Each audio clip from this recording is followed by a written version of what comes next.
Dans cette vidéo, nous aborderons le trio selon le paradigme CAR. Nous discuterons de la manière dont Trio calcule et ajuste l'administration automatisée d'insuline, de sa reprise du mode manuel, de conseils spécifiques en matière d'éducation et des spécificités du capteur, ainsi que de la manière dont le suivi des données se fait. Nous passerons ensuite en revue les indications de Trio et les mises à jour logicielles. C'est parti! 1. Trio selon le paradigme CAR. Calcul. Avec Trio, l'algorithme par défaut ajuste uniquement le débit basal. Le débit prédéfini est ajusté en fonction de la glycémie prévue pour les 5 à 9 heures suivantes. Voici un aperçu du fonctionnement de Trio.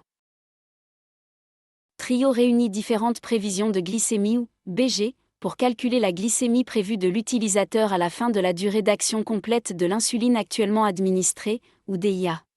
Une glycémie prévue à partir des glucides, qui est une prévision basée sur les glucides présents dans l'organisme. Une glycémie prédite par l'insuline, qui est une prédiction basée sur l'insuline active.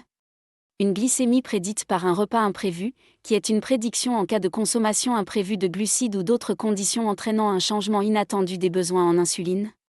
Et une glycémie avec temp basal à 0, ce qui correspond au pire scénario, au cas où l'insuline ne serait soudainement plus administrée et où les glucides restants ne seraient plus absorbés.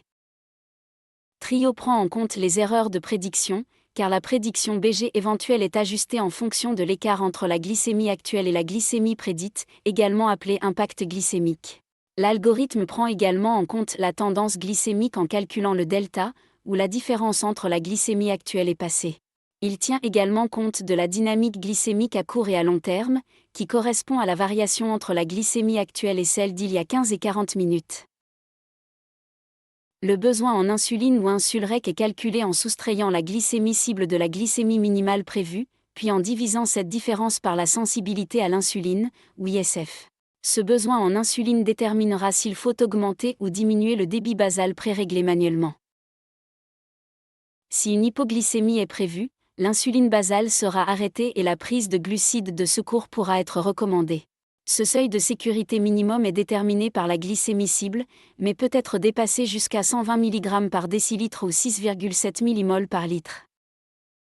En conclusion, l'administration d'insuline, y compris la dose basale de base, sera augmentée ou diminuée en fonction des besoins calculés en insuline. Cela apparaît dans l'application sous la forme d'une dose basale temporaire ou temporaire avec un débit et une durée d'insuline spécifiée ou d'un microbolus, et ces doses basales temporaires sont recalculées toutes les 5 minutes. Un nouveau calcul de Trio est également appelé cycle en boucle. Dans Trio, il est possible de choisir entre l'administration de l'insuline calculée sous forme de supermicrobolus ou sous forme de débit basal temporaire traditionnel. Lorsqu'elle est administrée sous forme de microbolus, la même dose d'insuline est délivrée plus rapidement, suivie d'une pause temporaire ou d'une réduction de l'administration d'insuline basale. Le mode de calcul de ces supermicrobolus, ou SMB, à partir des débits basaux temporaires peut être ajusté dans le cadre de paramètres de sécurité prédéfinis. Trio utilise également une fonction d'autosensibilité qui augmente ou diminue l'administration d'insuline en fonction d'une comparaison de la sensibilité à l'insuline de l'utilisateur au cours des 8 et 24 dernières heures. Il calcule un pourcentage qui indique la différence entre la sensibilité à l'insuline au cours des dernières heures et la sensibilité actuellement définie, puis utilise ce pourcentage pour ajuster votre sensibilité à l'insuline et votre débit basal d'insuline.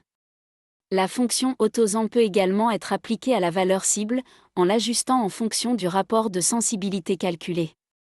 Les ratios maximales et minimales d'autosan sont respectivement fixés à 120% et 70%. Ils déterminent les pourcentages d'ajustement maximal et minimal en fonction de la fonction autosan. Cela signifie que les valeurs, et donc l'insuline administrée, peuvent être ajustées de 120% au maximum et de 70% au minimum à l'aide d'autosan. Si vous activez la fonction « repas non annoncé », l'algorithme détectera les augmentations rapides de glucose causées par les glucides, l'adrénaline, etc., et tentera de les ajuster à l'aide de SMB. Cela fonctionne également dans le sens inverse, en cas de baisse rapide du glucose, il peut arrêter les SMB plus tôt.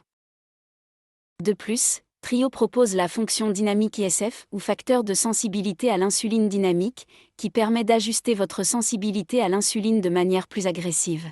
Si vous activez la fonction dynamique ISF, celle-ci remplace le calcul du pourcentage autosant. Il ajuste votre ISF, mais de manière dynamique, en fonction de votre glycémie actuelle. Il existe un ajustement inverse de l'ISF, plus votre glycémie est élevée, plus votre ISF est faible, et vice-versa.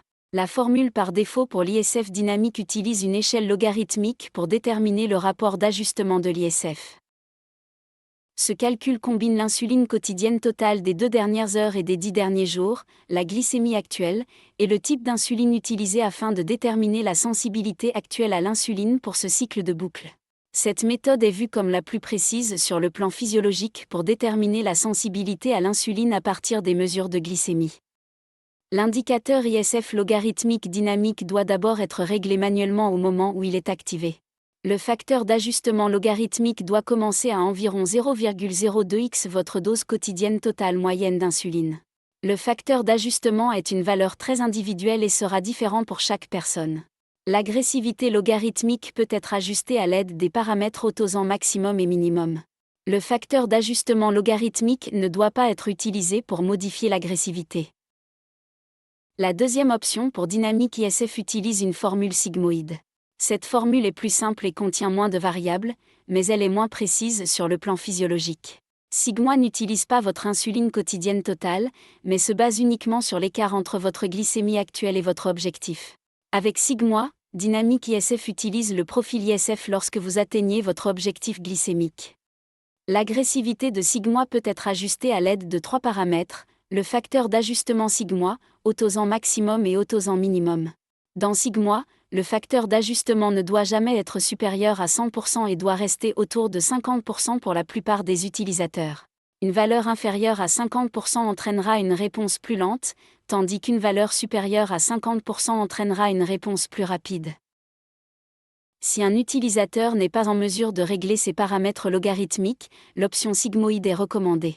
L'option sigmoïde est également idéale pour les utilisateurs dont la sensibilité à l'insuline varie rapidement, comme les femmes qui présentent des variations au cours de leur cycle menstruel. La valeur cible de glycémie du trio peut être réglée entre 72 et 180 mg par décilitre ou entre 4 et 10 mmol par litre. Trio accorde une grande importance à la sécurité et intègre divers paramètres et limites de sécurité afin d'éviter toute administration d'insuline potentiellement dangereuse. Afin de garantir une configuration correcte du système par les utilisateurs, la communauté d'utilisateurs propose des paramètres défensifs et à désactiver la fonction dynamique ISF pendant les 7 premiers jours d'utilisation en boucle fermée. Au cours des semaines suivantes, vous pouvez progressivement passer à des paramètres plus agressifs. Ajustement. Dans Trio, vous pouvez ajuster divers paramètres afin de personnaliser votre traitement. Vous pouvez définir une valeur cible unique pour le glucose par tranche de 30 minutes comprise entre 72 et 180 mg par décilitre, 4 et 10 mmol par litre. Les directives internationales recommandent de commencer avec une valeur cible comprise entre 110 et 120 mg par décilitre, ou 6 et 6,5 mmol par litre. De nombreux utilisateurs optent pour une valeur cible de 100 mg par décilitre, ou 5,6 mmol par litre, pendant la journée et encore plus basse pendant la nuit, par exemple 90 mg par décilitre, ou 5 mmol par litre. Cela peut être envisagé si cela ne provoque pas d'hypoglycémie significative. Le ratio glucidique, la sensibilité à l'insuline, et le pic d'insuline peuvent être ajustés en fonction de vos besoins spécifiques. La durée d'action de l'insuline dans les systèmes en boucle fermée open source est généralement plus longue que dans les modèles traditionnels, en raison de la prise en compte de l'effet prolongé de l'insuline et de l'impact que cela aura sur le modèle de décroissance de l'insuline. Trio utilise une durée d'action de l'insuline de 10 heures, car la formule interne utilisée pour la décroissance de l'insuline correspond le mieux à la décroissance rapportée par les fabricants d'insuline. Trio vous permet de sélectionner le type d'insuline que vous utilisez. Vous pouvez choisir parmi plusieurs options, telles que Apidra, Humalog, Novorapid ou Novolog, Fiasp et Lyumjev. En fonction du type d'insuline sélectionné, Trio vous fournira un profil correspondant. De plus, bien que la durée d'action de l'insuline ne doive pas être ajustée, le pic d'action de l'insuline peut varier d'une personne à l'autre et ce paramètre peut être ajusté si nécessaire. Trio comporte de nombreux autres paramètres réglables, mais nous nous intéresserons ici aux principaux: option SMB, pourcentage de bolus recommandé, option autosan, ISF dynamique et limite d'administration. Lorsque vous commencez à utiliser Trio en boucle fermée, il est recommandé d'utiliser les supermicrobolus uniquement après avoir consommé des glucides. Si cela vous convient, vous pouvez choisir d'activer les SMB à d'autres moments également. Si des options SMB sont activées, la fonction repas non annoncé doit également être activée. Vous pouvez rendre les SMB plus ou moins agressifs en ajustant le nombre maximal de minutes basales SMB. Dans Trio, vous pouvez modifier la quantité d'insuline suggérée par le calculateur de bolus en modifiant le pourcentage de bolus recommandé. Trio calcule d'abord une dose d'insuline à l'aide du calculateur de bolus intégré, qui sera ensuite multiplié par votre pourcentage de bolus recommandé, afin d'afficher la dose d'insuline suggérée. Trio administrera le reste de l'insuline via des SMB lorsque la glycémie commencera à augmenter. Vous pouvez consulter les détails du calcul du bolus en appuyant sur l'icône d'information, à côté de la recommandation. Trio ajuste automatiquement votre sensibilité à l'insuline grâce à la fonction autosan. Vous pouvez activer autosan pour ajuster également votre plage cible de glycémie. Vous pouvez définir le pourcentage maximal et minimal auquel votre ISF peut être adapté. Et vous pouvez autoriser autosan à ajuster votre ISF lorsque vous définissez une plage cible temporaire. La fonction dynamique ISF peut être activée via les paramètres dynamiques après 7 jours de boucle fermée réussie. Le réglage de l'agressivité de la fonction dynamique ISF dépend de la formule utilisée. Une fois le facteur d'ajustement logarithmique approprié défini, la fonction logarithmique dynamique ISF peut être réglée à l'aide des paramètres autosan maximum et ou minimum. La fonction sigmoid dynamique ISF peut être réglée à l'aide des paramètres sigmoid adjustement factor, autosan maximum et ou autosan minimum. De plus, Trio impose des limites de livraison qui peuvent être ajustées dans une plage sur en fonction de l'âge et du type d'utilisateur. Vous pouvez définir votre insuline maximale à bord, votre bolus maximal, votre débit basal maximal, vos glucides maximaux à bord, et un seuil de sécurité minimal. L'insuline maximale à active, ou IOB, correspond à la quantité totale d'insuline basale et bolus pouvant être active simultanément. Elle sert de plafond de sécurité sur la quantité d'insuline que Trio peut administrer au-delà de vos débits basaux programmés. Dans Trio, cette valeur est définie par défaut sur 0 pour des raisons de sécurité et doit être augmentée manuellement avant que l'administration automatisée d'insuline ne commence. Pour les adultes, il est recommandé de régler le débit basal maximal à 3 à 5 fois le débit basal le plus élevé. Le facteur de sécurité quotidien maximal et le multiplicateur de sécurité basale actuel sont des limites supplémentaires pour le débit basal maximal d'insuline, et il est conseillé de ne pas les modifier au départ. Le multiplicateur quotidien maximal est réglé par défaut à 3 cents%, ce qui permet d'atteindre au maximum 3 fois le débit basal maximal réglé manuellement. Le multiplicateur du mode basal actuel est réglé à 4 cents%, ce qui permet d'atteindre au maximum 4 fois le débit basal réglé manuellement. Ces valeurs peuvent être augmentées en toute sécurité jusqu'à 5 cents% si vos débits basaux sont faibles par rapport à vos besoins globaux en insuline pour les glucides. N'oubliez pas que tous les réglages et paramètres doivent être ajustés en consultation avec votre professionnel de santé, en tenant compte de vos besoins individuels et de ses recommandations médicales. Reprise du mode manuel. Dans Trio, s'il n'y a pas de connexion au capteur ou à la pompe pendant plus de 15 minutes, le système repasse en mode manuel. Si déconnecté, la pompe continue à administrer le dernier débit basal temporaire défini. Après un maximum de 120 minutes pour les débits avec temp basal à 0 ou de 30 minutes pour les débits basaux temporaires augmentés, elle passe en mode manuel. En mode manuel, ou boucle ouverte, l'administration d'insuline basale est réglée sur le débit basal prédéfini sans fonction de suspension avant hypoglycémie. Actuellement, la boucle ouverte n'est pas recommandée pour les utilisateurs de Trio. Si vous souhaitez utiliser votre pompe en mode manuel, il est préférable de régler l'insuline maximale active, ou max IOB, sur 0 et de régler les valeurs maximales et minimales d'autosan sur 100%. Vous bénéficierez ainsi d'une fonction de suspension avant hypoglycémie sans aucune fonction autosan ou dynamique. Une fois la connexion à la pompe ou au capteur rétablie, le système reprendra automatiquement le mode automatique, ou boucle fermée, dans Trio. Il faudra 2 à 3 lectures consécutives après une déconnexion du capteur pour que Trio reprenne automatiquement la boucle fermée. Éducation. Une formation adéquate est essentielle avant de commencer à utiliser un système automatisé d'administration d'insuline. Pour les points généraux relatifs à la formation, consultez le module générique. Les points généraux abordés étaient les suivants: consommer un volume de glucides moins important pour corriger l'hypoglycémie. Envisager des problèmes liés au kit de perfusion si le taux de glycémie reste élevé sans raison apparente. Se fier au système automatisé d'administration d'insuline et éviter les interventions manuelles inutiles. Programmer les bolus de repas 15 minutes avant les repas. Passer en mode exercice 1 à 2 heures avant l'activité physique. Arrêter l'administration d'insuline si la pompe est déconnectée pendant plus de 15 minutes. Répondre aux alarmes et être attentif aux mises à jour automatiques sur les téléphones mobiles. Les mises à jour automatiques iOS doivent être désactivées, car les nouvelles versions iOS peuvent ne pas prendre immédiatement en charge Trio. La compatibilité doit toujours être vérifiée au préalable. Recherchez du soutien par les pairs pour obtenir des conseils et partager des expériences. Trio est un outil puissant pour gérer le diabète, mais il ne faut pas oublier qu'il ne s'agit pas d'un système entièrement automatisé que vous pouvez configurer et oublier. Il nécessite une surveillance active et une bonne compréhension de son fonctionnement. Voici quelques informations supplémentaires spécifiques à l'utilisation de Trio. Trio contrôle votre administration d'insuline, il est donc essentiel de le surveiller de près et de comprendre son fonctionnement. Soyez attentif à toute erreur potentielle ou tout comportement inattendu et apprenez à interpréter les actions du système. Une fois couplé, le smartphone peut commander à la pompe d'effectuer diverses actions. Votre smartphone équipé de Trio doit être considéré comme un dispositif médical et manipulé en conséquence. Évitez d'installer des applications ou des jeux inutiles qui pourraient introduire des logiciels malveillants et potentiellement interférer avec le fonctionnement du système.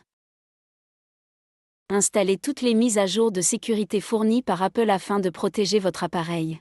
Cela permet de vous prémunir contre d'éventuelles failles de sécurité. N'activez pas les options « mise à jour automatique » ou « mise à jour bêta » dans les paramètres de mise à jour logicielle de votre iPhone. Vérifiez d'abord la prise en charge d'une version iOS spécifique dans la communauté Trio avant de mettre à niveau le système d'exploitation de votre iPhone. Gardez votre smartphone à proximité de votre pompe à insuline et de votre CGM. Il doit se trouver à une distance recommandée, généralement moins de 5 mètres hors 15 pieds pour le CGM, afin de maintenir une connexion fiable. Conservez une trace de tous les mots de passe utilisés et sauvegardez votre application dans iCloud. L'exportation régulière de vos paramètres vers iCloud simplifie le processus de réinstallation et évite la réinitialisation de vos paramètres personnalisés. Il est conseillé d'avoir un smartphone de secours sur lequel sont installées l'application Trio et les applications CGM, en cas d'urgence. Vous disposez ainsi d'un appareil de secours en cas de problème technique avec votre téléphone principal. Il est recommandé de fermer la boucle et d'utiliser les 7 premiers jours sans accès à l'ISF dynamique pour vérifier tous vos paramètres de base tels que le débit basal, le ratio glucidique et la sensibilité à l'insuline. Les résultats du système Trio dépendent en grande partie de l'exactitude de ces paramètres de base, qui doivent donc être précis. Augmentez ensuite lentement le maximum d'insuline à bord, afin de permettre à Trio de doser automatiquement l'insuline. Cette valeur est réglée par défaut sur 0 et peut être augmentée progressivement jusqu'à atteindre la somme de votre bolus moyen par repas plus 3 fois votre débit basal le plus élevé. Ensuite, vous pouvez activer plusieurs options SMB individuelles ou SMB systématiques. Paramètres avancés. N'utilisez les paramètres avancés, tels que les minutes basales SMB maximales et l'ISF dynamique, qu'après avoir bien compris les principes de base et atteint un contrôle glycémique stable. Ces fonctionnalités peuvent fonctionner de différents degrés d'optimisation selon l'utilisateur. Assurez-vous que votre professionnel de santé a accès à vos rapports générés par Nightscout ou Tidpool. Cela lui permet de rester informé de la gestion de votre diabète et de prendre des décisions éclairées lors de vos consultations médicales. Assurez-vous également de savoir utiliser correctement votre pompe à insuline et votre capteur. En suivant ces directives et en adoptant une approche proactive dans l'utilisation de Trio, vous pouvez optimiser l'efficacité du système et garantir une administration automatisée de l'insuline sûre et fiable. Sensibilité au capteur. Trio peut être connecté aux capteurs Dexcom G5, G6, G7 et OnePlus, aux capteurs européens Freestyle Libre 2 et Libre 2 Plus, ainsi qu'aux capteurs Medtronic en litre via les anciennes pompes Medtronic.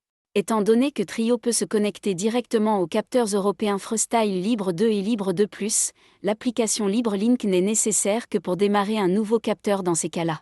Pour les capteurs Dexcom, vous devez avoir l'application Dexcom associée installée sur votre iPhone afin que Trio puisse récupérer votre taux de glucose. Trio accepte également d'autres applications open source telles que Nightscout comme CGM ou Xdrip 4 iOS.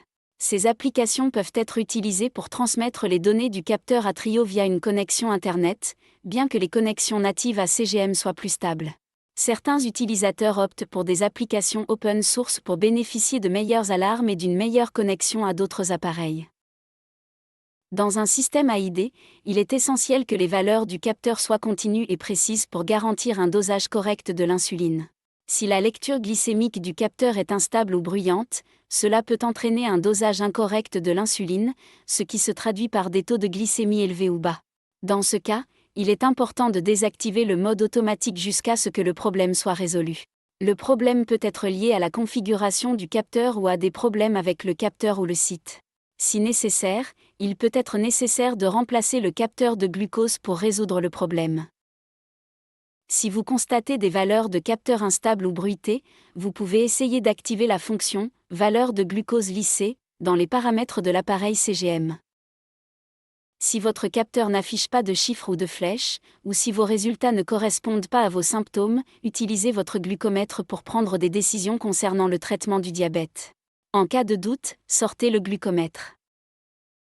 Si vous constatez une différence significative entre la valeur mesurée par votre capteur et celle obtenue par ponction capillaire, alors que votre glycémie est stable et dans les limites normales, vous pouvez essayer de calibrer votre capteur.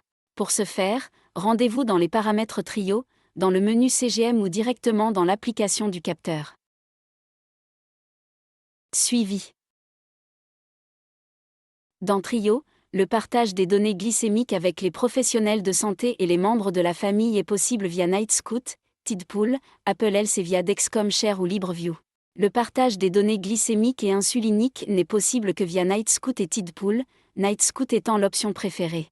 Nightscout est la seule plateforme qui prend en charge l'ensemble des données Trio et les commandes à distance. Tidpool ne prend pas en charge le dosage à distance et nécessite des téléchargements manuels. Pour utiliser Nightscout, vous devez créer un site web Nightscout personnel. Trio peut envoyer les données au site web Nightscout, permettant ainsi à votre prestataire de soins de santé d'accéder à vos rapports et de les consulter en temps réel. Les soignants peuvent accéder aux données du site web personnel Nightscout via l'application LobFollow et Nightscout. Cela leur permet de consulter et de suivre vos informations relatives à l'insuline et au glucose, et de rester informés de la gestion de votre diabète. Les soignants peuvent même administrer un bolus d'insuline, saisir les glucides, et modifier le profil d'insuline à distance, grâce à LobFollow. Pour ce faire, Nightscout doit être configuré pour utiliser les commandes à distance, et les soins à distance doivent être activés dans l'application Trio. Dans les paramètres Trio, plusieurs raccourcis iOS sont disponibles, mais les raccourcis iOS bolus doivent être activés en « autorisant le bolus avec les raccourcis ». Cela pourrait également aider les parents à aider leurs jeunes enfants à distance. Les utilisateurs peuvent télécharger des rapports depuis Nightscout et Tidpool ou utiliser des outils tels que Nightscout Reporter pour générer des rapports complets pouvant être partagés avec les prestataires de soins de santé à des fins d'analyse et d'évaluation approfondie. En tirant parti de ces fonctionnalités de partage, les utilisateurs de Trio peuvent faciliter une communication et une collaboration efficace avec leur équipe soignante et leurs proches, favorisant ainsi un environnement propice à la gestion du diabète et à la prise de décisions éclairées. 2. Indications. Trio est une application open source qui ne dispose pas d'indications officielles approuvées par la FDA ou les autorités européennes. Elle peut être utilisée avec tous les analogues d'insuline à action rapide et ultra rapide. L'application Trio n'est pas disponible au téléchargement dans les boutiques d'applications. Les utilisateurs doivent créer eux-mêmes l'application, à leur propre risque. La configuration du système nécessite de la détermination et la volonté de suivre les instructions et d'apprendre. Si vous ne disposez pas des connaissances techniques nécessaires au début, vous les aurez à la fin. Toutes les informations nécessaires se trouvent dans la documentation Trio disponible en ligne, ainsi qu'auprès d'autres utilisateurs de ce dispositif. Une assistance est également disponible via le groupe Facebook Trio, ou d'autres forums tels que Discord. Discord est principalement utilisé pour les sujets liés au développement et à la construction, tandis que Facebook est davantage utilisé pour l'aide aux utilisateurs finaux. Les deux peuvent être utilisés en parallèle or, évitez d'aborder des problèmes de façon redondante dans les deux environnements. Facebook et Discord sont deux plateformes fortement recommandées pour les discussions interactives entre les utilisateurs de Trio et Night Scout, les parents et les développeurs. Elles couvrent un large éventail de sujets, allant des questions des nouveaux utilisateurs aux discussions plus techniques sur le fonctionnement interne de Trio et l'algorithme OpenAPS. La langue principale est toutefois l'anglais. De nombreuses personnes diabétiques ont réussi à installer Trio et l'utilisent désormais en toute sécurité, mais il est essentiel pour les utilisateurs de Trio de comprendre le fonctionnement de leur pompe à insuline et de leur capteur de glucose. Ajuster son algorithme de dosage individuel avec l'aide de son équipe de soins du diabète. Entretenir et surveiller le système afin de s'assurer qu'il fonctionne correctement. Construire et configurer le système soi-même afin de bien comprendre son fonctionnement, ou faire appel à une source fiable pour télécharger et utiliser l'application Trio depuis TestFlight. Les applications TestFlight ont une validité de 90 jours, car cet environnement iOS est pris en charge par Apple pour tester de nouvelles applications. Pour utiliser Trio, vous aurez besoin d'un iPhone compatible fonctionnant sous iOS 17 ou une version plus récente. Les exigences minimales pour vos appareils sont indiquées dans la documentation Trio. Pour la création du système, vous aurez besoin d'une licence Apple développeur renouvelable chaque année, qui coûte $99 américains par an. Une fois cet accès activé, vous pouvez démarrer le processus de création de deux manières différentes. Vous pouvez suivre la procédure, créer un trio avec script, à l'aide d'un ordinateur Mac équipé de Xcode création d'un trio. Pour cette méthode, vous devrez d'abord mettre votre iPhone et votre Apple Watch, le cas échéant, en mode développeur. Sur votre appareil, vous pouvez activer cette fonction via Paramètres et confidentialité et sécurité. Vous pouvez également suivre la procédure Build Trio with GHub, également appelée Browser Build, car elle peut être effectuée depuis n'importe quel ordinateur. Une fois cette méthode terminée, vous pouvez télécharger l'application Trio sur votre iPhone via TestFlight. Le principal avantage de cette méthode est qu'elle facilite la création et la mise à jour de votre application Trio. Certains utilisateurs ne créent pas eux-mêmes l'application Trio, mais sont invités à l'utiliser via une invitation TestFlight. Certains professionnels de santé peuvent être à l'aise avec le partage de l'application. Si votre professionnel de santé vous fournit l'application, vous n'aurez pas besoin d'une licence Apple développeur. 3. Mise à jour logicielle. Les mises à jour régulières du logiciel sont essentielles pour maintenir des performances optimales et accéder aux dernières fonctionnalités de Trio. L'équipe Trio publie régulièrement de nouvelles versions. Ces mises à jour comprennent souvent des corrections de bugs et des améliorations visant à optimiser les fonctionnalités du système. La version de Trio est indiquée en haut de l'écran Paramètres. Les versions, principales, et Dev, les plus récentes sont également mentionnées, afin d'indiquer les versions, plus récentes, disponibles. Une fois tous les 3 mois, vous devrez mettre à jour votre application Trio. Pour mettre à jour Trio, procédez comme suit. Il est recommandé de mettre à jour les paramètres de votre iPhone vers iCloud.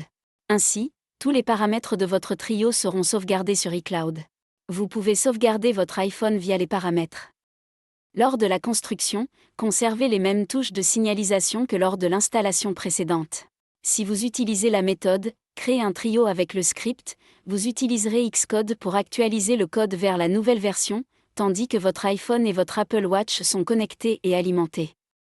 Dans le cas de la méthode « Browser Build » ou version navigateur, une fois le processus de compilation terminé, la nouvelle version doit être installée via un téléchargement TestFlight. Si vous rencontrez des problèmes, restez calme et demandez de l'aide à la communauté Trio et consultez la documentation. N'oubliez pas que le dépannage fait partie intégrante de l'utilisation d'un logiciel et qu'avec un peu de patience, vous pouvez surmonter toutes les difficultés qui se présentent. En conclusion, rester informé et proactif avec Trio est essentiel pour optimiser la gestion de votre diabète. En vous tenant au courant des mises à jour logicielles, en suivant les directives de soins et en traitant rapidement tout problème, vous pouvez garantir une expérience fluide et efficace.